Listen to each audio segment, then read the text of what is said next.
Naglalakad ako papunta dyan sa side na yan, papunta doon. Tapos pabalik doon na sa kabilang side. Sa may ilog tayo dadaan.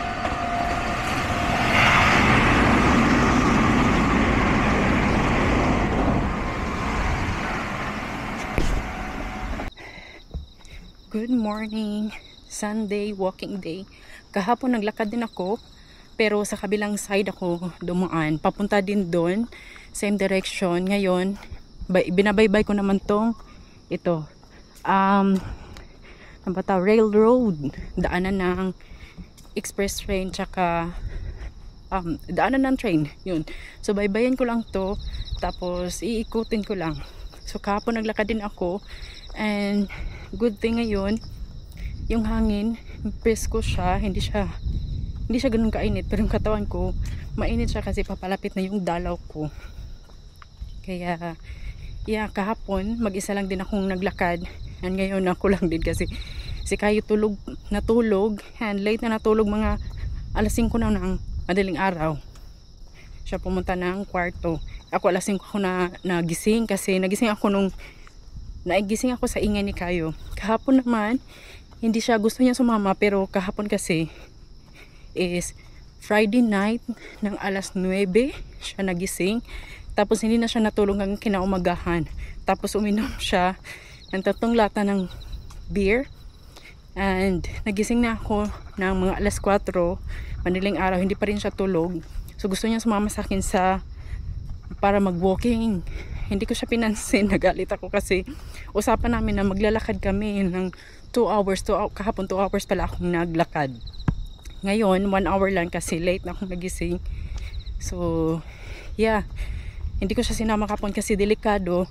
Baka 2 hours kami maglalakad and nakainom pa siya tapos wala pa siyang tulog. So baka pagdating ng bahay matulog siya kaagad. So delikado, hindi pwede sa katawan, baka anong pang mangyari sa kanya. So nag-decide ako na ako na lang ang maglalakad mag-isa. So ayan, baybayin lang natin. Kahapon binabaybay ko yung ilog, pero same last time nung naglakad kami, binabaybay namin yung ilog pero papunta sa side na yon. Ngayon naman, kahapon naman papunta doon sa side, papunta ang Kunomiya. So ngayon papunta din ako ng Kunomiya. Binabaybay ko tong daanan ng train. Kapon sana dito ako dadaan. Sabi ko bukas na lang ako dadaan dito, tapos iikot ako. Mas malayo kasi doon kumpara dito.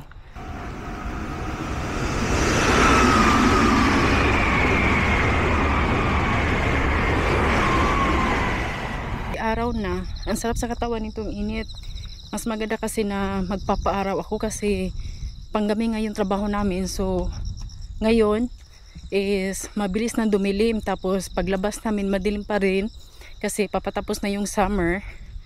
So ayan, mas maganda na magpaaraw rin ako para sa katawan, vitamin D para sa katawan. So ayan, yung hangin medyo presko din kahapon.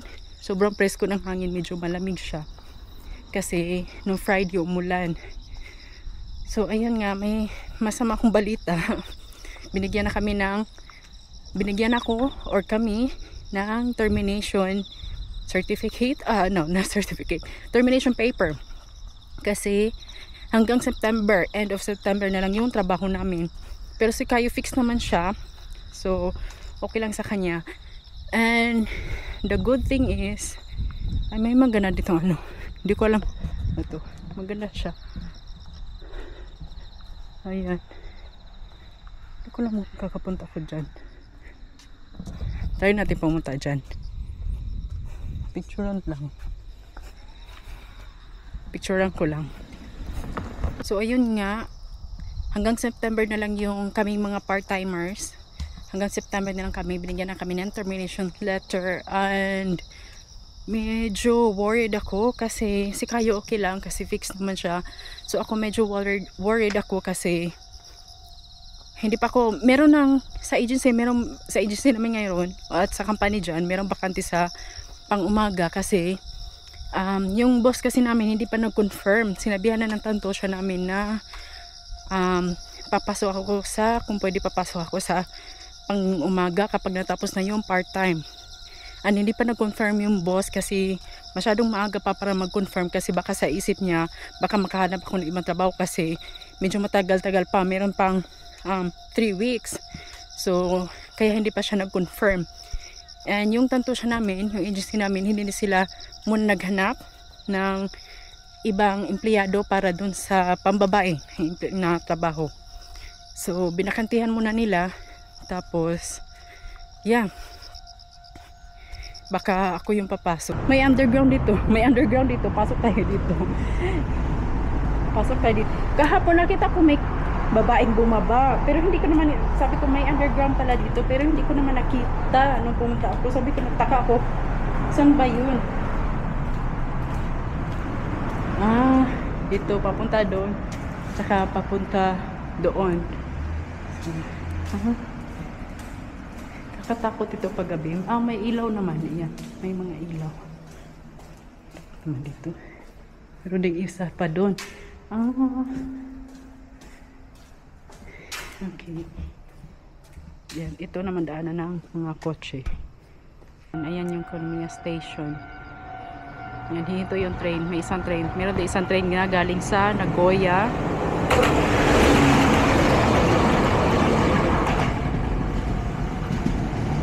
So ayun, nandito na tayo sa, ayan, dito ako naglakad kahapon. Yan, pero hanggang doon binabaybay ko lang tong ilog. So hanggang doon pa, doon sa malayo, may nakita nga akong temple, magandang temple, malaking temple doon. Maganda siya. Sayang nga hindi ako nakapagdala ng camera. So pauwi na ako ngayon. Baybayin ko lang tong ilog. And yeah, more than an hour. Ang plano ko sana is 1 hour lang ako maglalakad. 30 minutes papunta dito, 30 minutes pa uwi. Kasi kahapon 2 hours sinakto ko ng 2 hours.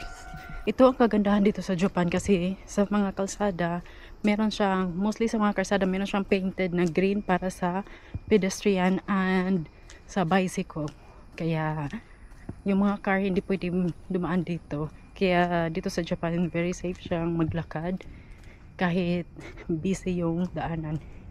Kasi yung sa tao, meron talaga silang sariling sidewalk at mga bicycle din.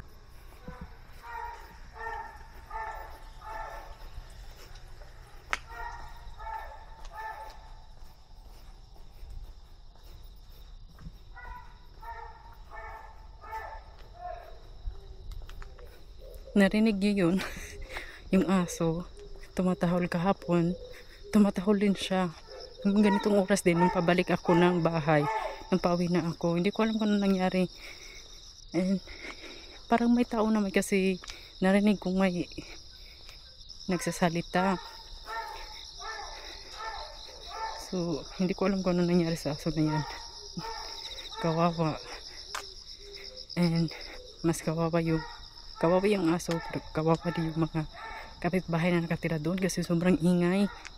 Hindi ko alam kung may nag-complain na dyan kasi dito sa Japan sobrang istrikto nila pagdating sa maingay, lalo na pag dito kasi sa Japan may mga apartment na bawal mag-alaga ng aso kasi maingay siya, walang soundproof yung mga bubong, kaya bawal na bawal. Sa apartment namin parang bawal siya kasi wala akong narinig na may aso doon. Siguro po sa okay lang kasi hindi naman yun ganun kaingay. Yung aso lang naman ang malakas tumahol. So kahapon nung papunta pa lang ako dito, medyo badilim pa siya. Kaya natakot akong pumasok dito. hindi dito ako naglakad. Doon ako sa kabila. Kasi medyo madilim pa siya. Nakakatakot siya mag-isa.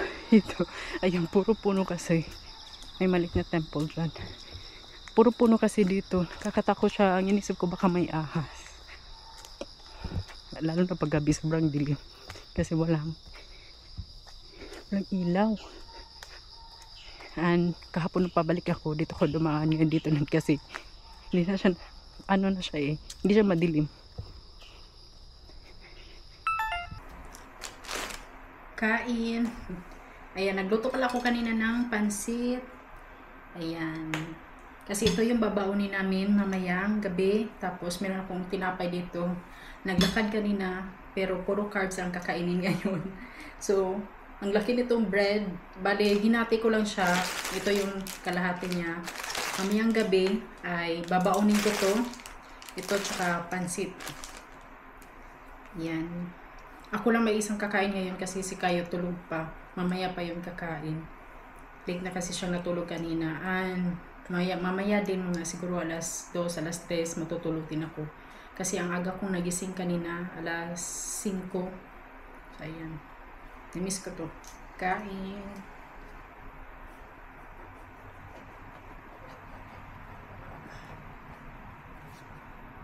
Ang dami niya. Raisins. I-ano ko na, sana to siya i-toast. Kaso sobrang lambot ng, ano niya, sobrang lambot ng bread, ng dough. Ayan. Lagay natin dito.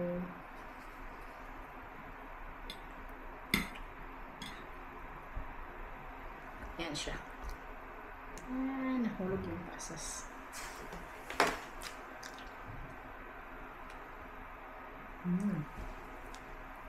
Sarap. Matamis yung bread. Naka 3% discount kasi siya. Dalawang pack yung binili ko. Kaya ito yung kinuha ko. Para makatipid.